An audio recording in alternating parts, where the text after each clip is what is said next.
văzut tot se revine această idee. Același lucru se întâmplă pe Prut, la fel Dâmbovița, cu Bucureștiul Port la Dunăre și Mureșul și alte... Toate sunt crișuri pentru nave ușoare, embarcațiuni ușoare. La Ungaria până la primul baraj, deci pe crișul triplu. Bine, de asta e în Ungaria deja crișurile sunt mari. Da. Bine, acum crișul repede, crișul negru mai mult. Embarcațiuni ușoare. Păi, în Ungaria, armiile revolver sunt deasupra câmpiei. Unde era? Deasupra câteva.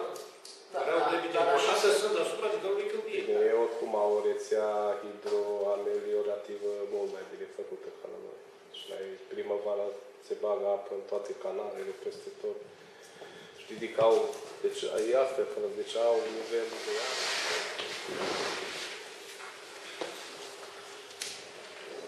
Deci se poate începe.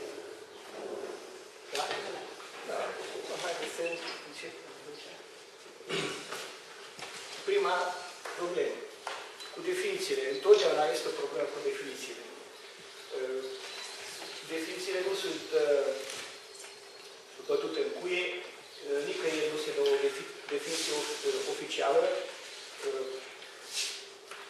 La noi s-a încetățenit datorită ISPH-ului, Institutul de Studii și Proiectări Hidroenergetice din București, tehnologia de microhidrocentrale. Este mai ușor de pronunțat, adică este într-un singur cuvânt și așa mai departe, de care se leagă și definiția microhidropotențialului, că ar suna foarte ciudat, de exemplu, hidropotențial mic, al cursului cam.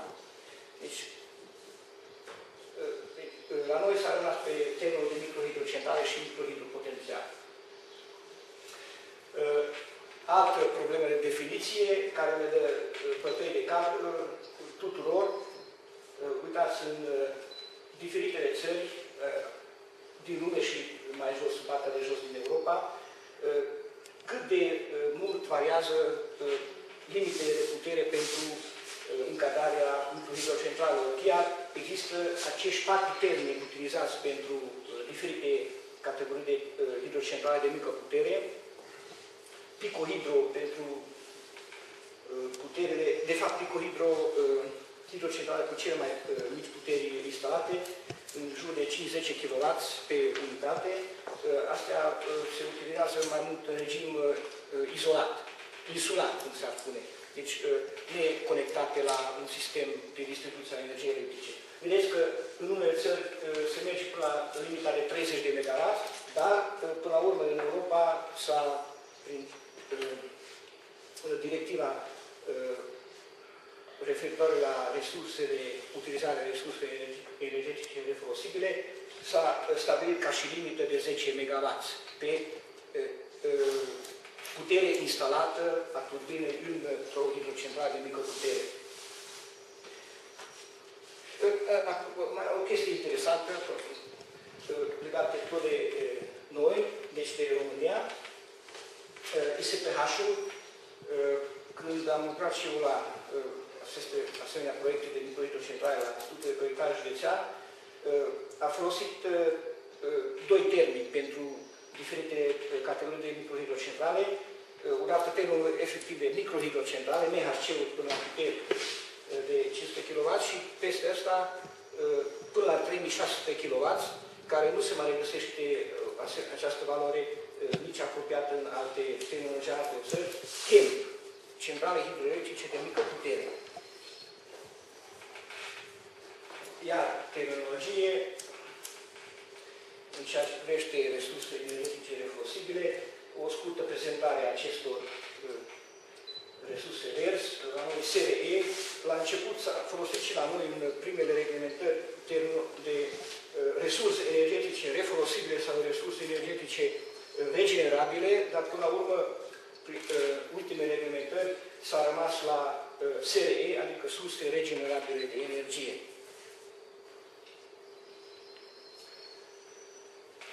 Deci, cele două obiective principale urmărite prin directiva SRE, reducerea emisiilor de gaze cu efect de seră,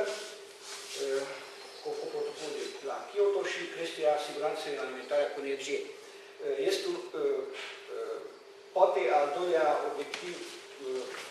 Acum eu nu sunt în măsură să pot face această apreciere, deci trebuie să considerați ca o părere pur personală și poate de moment.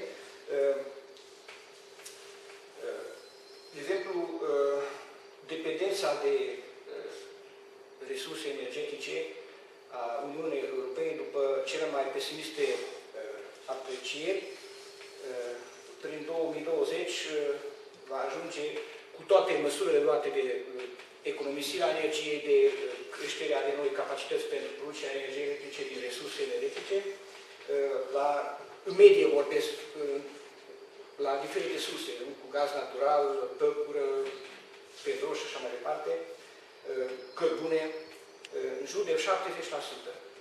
Deci dependența de importuri a Uniunii Europene este un lucru extraordinar. Deci asta trebuie să ne pună pe toți la gânduri, ceea ce privește energia.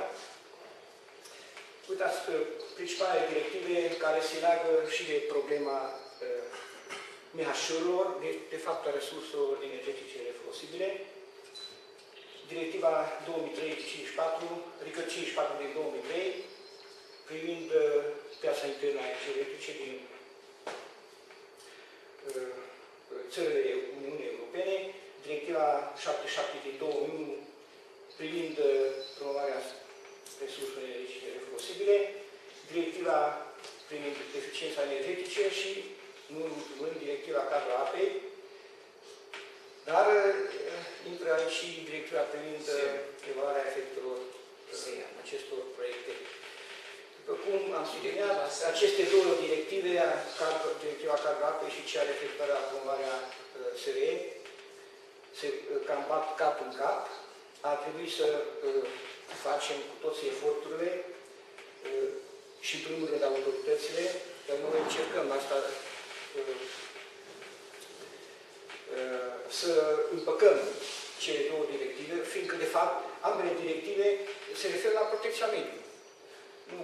Nu au obiective divergente, numai că sunt deocamdată cam paralele și mai ales aplicarea lor în practică. Asta merge cam pe căi paralele și asta e un lucru neplăcut. Unde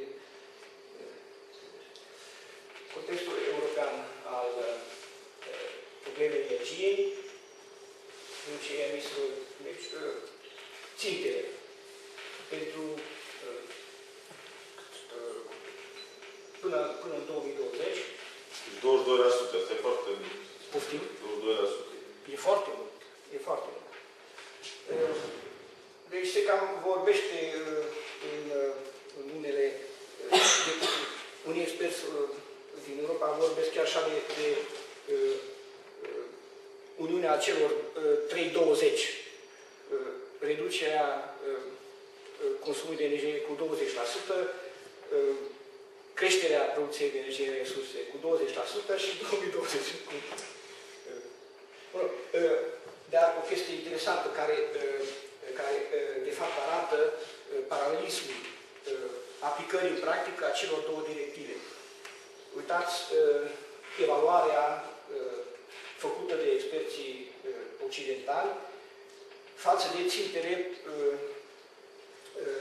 energetice ale Uniunii, se vede foarte clar că obiectivul prevăzut nu a fost atins.